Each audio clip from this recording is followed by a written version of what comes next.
Assalamualaikum. Hari ni kita ada Syakira dan Syafiqah. Okey, so hari ni awak cari baju pengantin.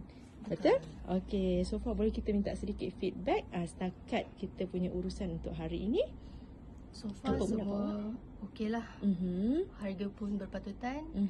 Dan baju semua banyak yang latest-latest. Okey, so outfit okey? Outfit semua okey. Settle masalah Settle masalah. Okey, so apa boleh dapat lagi. Apa dia? Mana yang plus size tu boleh datang lah. Ya, alhamdulillah. Plus size ke yang kecil ke semua boleh ada. Okey. Okey. Alright, so macam kakak ada sedikit pandangan? Banyak colour, banyak pilihan. Yang paling saya suka part kita boleh atur. So no matter kecil ke besar ke, macam adik saya cakap, datang di sini. Nanti kita settle. Okey, alright. Apa pun terima kasih booking baju dengan kami. Okey, semoga dipermudahkan urusan. Okey, thank you Syakira and kakak. Alright, bye.